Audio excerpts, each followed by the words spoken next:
and 44 km downstream in 10 hours. அப்ஸ்ட்ரீமும் டவுன்ஸ்ட்ரீமும் சேர்த்து 10 ஹவர்ஸில் இந்த ப்ராசஸ் நடக்குது. It can go 40 km upstream and 55 km downstream.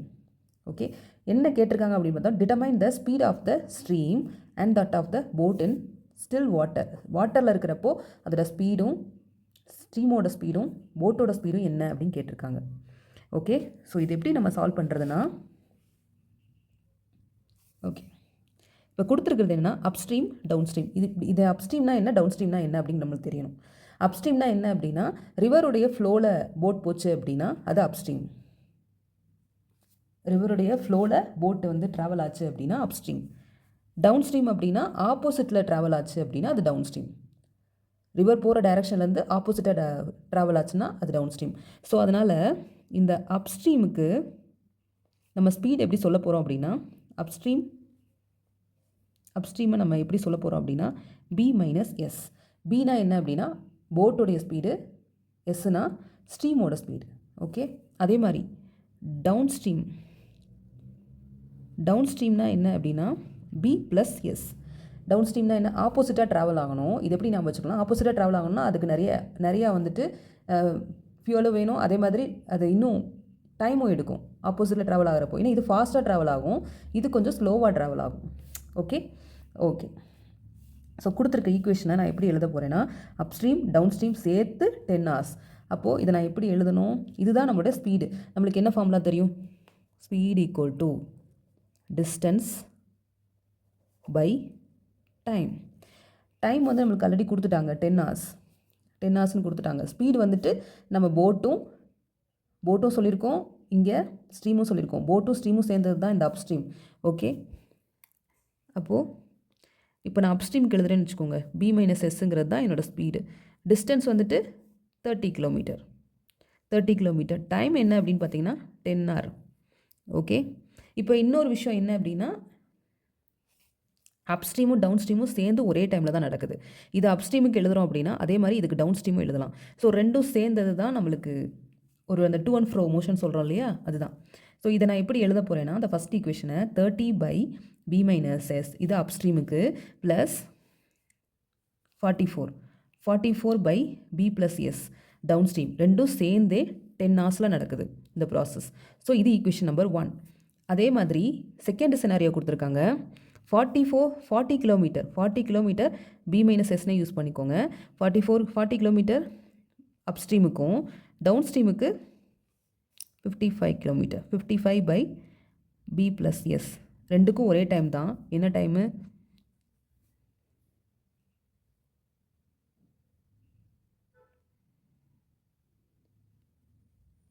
In 13 hours. இதுக்கு என்ன அப்படின்னா கொஷினில் இல்லாமல் இருக்கா. Okay, it can go 40 km upstream and 55 km downstream in 13 hours. Okay, அப்போ நான் இங்கே என்ன போடணும் அப்படின்னா 13 போடணும். 13 இது ஈக்குவேஷன் நம்பர் 2. ஓகே, இப்போ நான் இதை எப்படி சால்வ் பண்ணலாம் அப்படின்னா இங்கே B minus S B plus S இருக்குது. ஸோ டினாமினேட்டர் எனக்கு டிஸ்டர்பன்ஸாக இருக்கும். அதனால் நான் சிம்பிளிஃபை பண்ணுறதுக்கு என்ன பண்ணுறேன்னா 1 by b மைனஸ் எஸ்ஸை நான் எக்ஸுனும் 1 by b ப்ளஸ் எஸ்ஸை நான் ஒய்னும் கன்சிடர் பண்ண போகிறேன். டேக் அப்படின்னு சொல்லிட்டு நான் இந்த மாதிரி எடுத்துக்கிறேன். ஓகே, சிம்பிளிஃபிகேஷனுக்காக மட்டும்தான் இது எல்லாமே. இப்படி எழுத்தேன் அப்படின்னா நான் இதை நான் இப்படி எழுதலாம் 30x 1 by b மைனஸ் எஸ்ஸுக்கு நான் எக்ஸ்ன்னு போடணும் plus 44y is equal to 10. இப்போ இந்த ஈக்குவேஷன் நம்பர் புதுசு, அதனால் நம்ம 3ன்னு கொடுத்துக்கிறோம். அதே மாதிரி இந்த equation 40x plus 55y equal to 13. இது வந்துட்டு ஈக்குவேஷன் நம்பர் 4. ஓகே, இப்போ நான் என்ன பண்ணணும் அப்படின்னா இந்த எலிமினேஷன் மெத்தடில் நான் வந்து சால்வ் பண்ண போகிறேன். நம்ம மோஸ்ட்லி என்ன பண்ணுவோம், இப்போ இதை நான் வந்து எக்ஸை நான் வந்து கேன்சல் பண்ணணும்னா எக்ஸோட நம்பர் எடுத்து நம்ம ஃபுல்லாக மல்டிபிள் பண்ணுவோம். அதே மாதிரி இந்த நம்பர் எடுத்து ஃபுல்லாக மல்டிபிள் பண்ணுவோம். அதை தான் இங்கேயும் பண்ண போகிறோம். ஸோ இதை பண்ணோன்னா 1200x 40 எடுத்து நான் ஃபுல்லாக மல்டிபிள் பண்ணுறேன்னு வச்சுக்கோங்க. 40 எடுத்து 44 அப்படின்னா 1760y equal to 10 into 400. Okay, next அதே மாதிரி 30 எடுத்து இதை ஃபுல்லாக மல்டிபிள் பண்ணுறேன் அப்படின்னா x plus 1650y equal to 390. Okay, இப்போ நான் சைன் சேஞ்ச் பண்ணிக்கிறேன். இது கேன்சல் ஆயிரும். ஸோ இங்கே என்ன வரும் அப்படின்னா 110y, இங்கே வந்துட்டு 10. அப்போ ஒய்யோட ஆன்சர் என்ன வரும் அப்படின்னா 10/110. So Y is equal to 1/11. இதுதான் ஒய்யோட வேல்யூ. ஓகே, இப்போ நம்ம என்ன பண்ண போகிறோம் அப்படின்னா ஒய் கண்டுபிடிச்சிட்டோம். ஸோ எக்ஸ் கண்டுபிடிக்கணும். 30x plus substituting in equation number 3ல் கொண்டு போய் இதை சப்ஸ்டியூட் பண்ணுறேன். ஸோ 44 இன்ட்டு ஒய் இருக்க இடத்துல 1/11 ஈக்குவல் டு 10. ஸோ இதையும் கேன்சல் பண்ணலாம். இது 4 டைம்ஸில் போகும். அப்போது 30x plus 4 equal to 10. 30x 10 minus 4ன்னு எழுதலாம். 30x இங்கே 6. இப்போ x இஸ் ஈக்குவல் டு 6/30. அப்போ இதை கேன்சல் பண்ணோன்னா 1/5. 1/5. ஸோ எக்ஸோட வேல்யூ என்ன அப்படின்னா 1/5. நம்ம முன்னாடி இங்கே என்ன சொல்லியிருக்கோம் அப்படின்னா 1/b மைனஸ் எஸ்ங்கிறது தான் எக்ஸு. ஸோ அதில் கொண்டு போய் நம்ம சப்ஸ்டியூட் பண்ணிக்கலாம். ஓகே, ஸோ இப்போ இதில் சப்ஸ்டியூட் பண்ணிங்க அப்படின்னா கண்டுபிடிச்ச எக்ஸ் வேல்யூவையும் ஒய் வேல்யூவையும் சப்ஸ்டியூட் பண்ண போகிறேன். இப்போ 1/b minus S X value என்ன 1/5. அதே மாதிரி 1/b plus S Y value என்ன 1/11. ஸோ இதை நான் எப்படி எழுதலாம் அப்படின்னா ஈக்குவேஷன் ஃபார்மேட்டில் எழுதலாம். ஏன்னா எனக்கு தனித்தனியாக ஸ்பீடு கேட்டிருக்காங்க. ஸ்பீட் ஆஃப் ஸ்ட்ரீமும் கண்டுபிடிக்கணும், ஸ்பீட் ஆஃப் போட்டு. இப்போ எல்லாம் வந்து கம்பைன் மோடில் இருக்குது. இதை நான் வந்து பிரித்து கண்டுபிடிக்கிறதுக்கு நான் என்ன பண்ணுறேன்னா b minus S is equal to 5, b plus S is equal to 11. Okay, so நம்ம இதை வந்து இந்த மாதிரி எழுதணும் அப்படின்னா இதை நான் வந்து புது ஈக்குவேஷன், ஸோ 5ன்னு வச்சுக்கிறேன். இதை வந்து நான் 6ன்னு வச்சுக்கிறேன். இதையும் எலிமினேஷன் மெத்தட் படி நம்ம சால்வ் பண்ணோம் அப்படின்னா இது ரெண்டு கேன்சல் ஆயிரும். ஸோ 2b இங்கே என்ன கிடைக்கும் அப்படின்னா 16. So b is equal to 16/2 அப்படின்னா 8. இப்போ b is equal to 8ன்னு வந்துருச்சு. இதை எதில் கொண்டு போய் சப்ஸ்டியூட் பண்ண போகிறோம் அப்படின்னா சப்ஸ்டியூட் இன் ஈக்குவேஷன் நம்பர் 5ல் போடுறேன்னு வச்சுக்கோங்க. இப்போ b minus S is equal to 5. b minus s equal to 5னா பியோட வேல்யூ என்னது 8 minus S is equal to 5 minus S is equal to 5 minus 8. இப்போ எஸ் இஸ் ஈக்குவல் டு -3ன்னு வரும். இங்கே மைனஸ் மைனஸ் கேன்சல் ஆகிடுச்சுன்னா எஸ் இஸ் ஈக்குவல் டு 3. 8ம் 3ம் வருது. இது கரெக்டாக நம்ம செக் பண்ணிக்கலாம். ஸோ ஏதாவது ஒரு ஈக்குவேஷன் எடுத்து நம்ம வெரிஃபை பண்ணி பார்த்துக்கலாம். ஸோ வெரிஃபிகேஷன் பண்ணோம் அப்படின்னா ஃபார் எக்ஸாம்பிள் இப்போ b minus S is equal to 5 இருக்கா. ஸோ இதை நான் செக் பண்ணி பார்க்க போகிறேன். b வேல்யூ எனக்கு என்ன கிடச்சிச்சு 8 மைனஸ் அதே மாதிரி எஸ் வேல்யூ எனக்கு என்ன கிடச்சிச்சு 3. So 5. So 5 is equal to 5. அப்போ நம்ம கண்டுபிடிச்ச answer correct. So final answer என்ன அப்படின்னா எஸ் ஃபார் ஸ்ட்ரீம்னு சொன்னேன், பி ஃபார் போட்டுன்னு சொன்னேன். அப்போ போட்டோட ஸ்பீட் ஆஃப் போட் பின்னு எடுத்தோம் இல்லையா. ஸோ பி வந்து என்னது speed of boat 8 km/h. Okay, 8 km/h.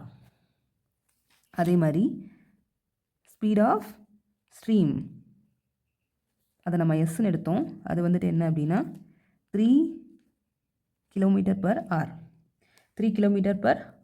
So this is the final answer. இதோட இந்த சம் முடிஞ்சு. ஸோ நெக்ஸ்ட் சம்மில் நம்ம பார்ப்போம்.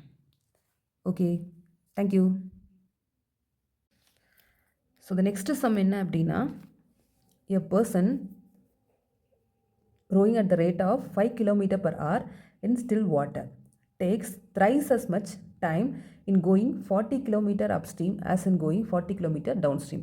40 km upstream போனார்னா 40 km downstream, but the time difference பாருங்க thrice as much time in going 40 km upstream. Okay, so okay, find the speed of the stream. என்ன கேட்டிருக்காங்க அப்படின்னா ஸ்ட்ரீமுடைய ஸ்பீடு கேட்டிருக்காங்க.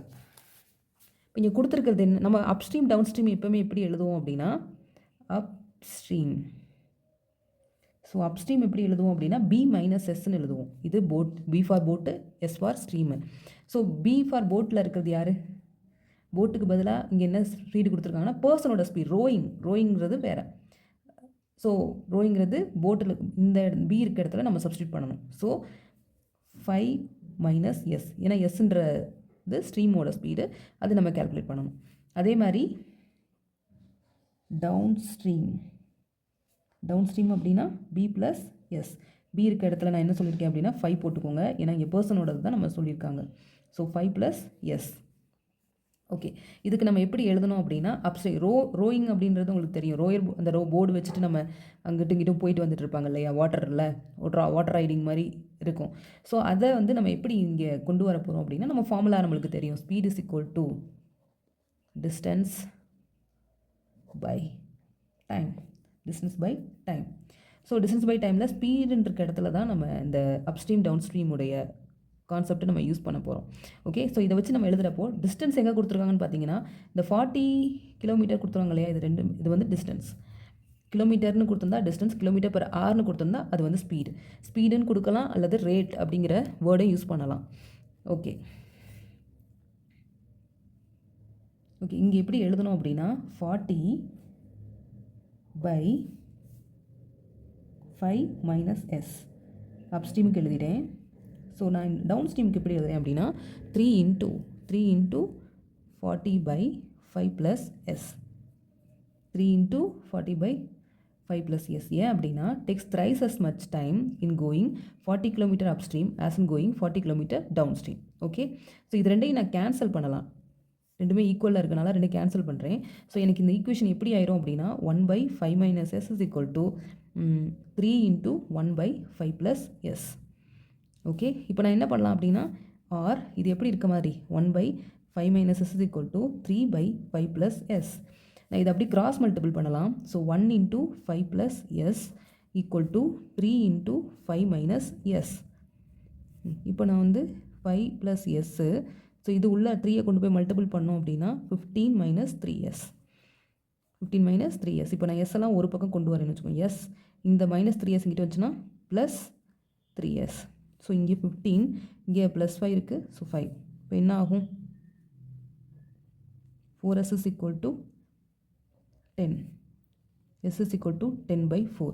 அப்படின்னா இதை கேன்சல் பண்ணோன்னா என்ன ஆகும் 5 by 2 5 by 2 or 2.5 km per hour 2.5 km per hour. So இதுதான் நம்மளோட final answer. So final answer என்னது, ஸ்பீட் ஆஃப் த ஸ்ட்ரீம்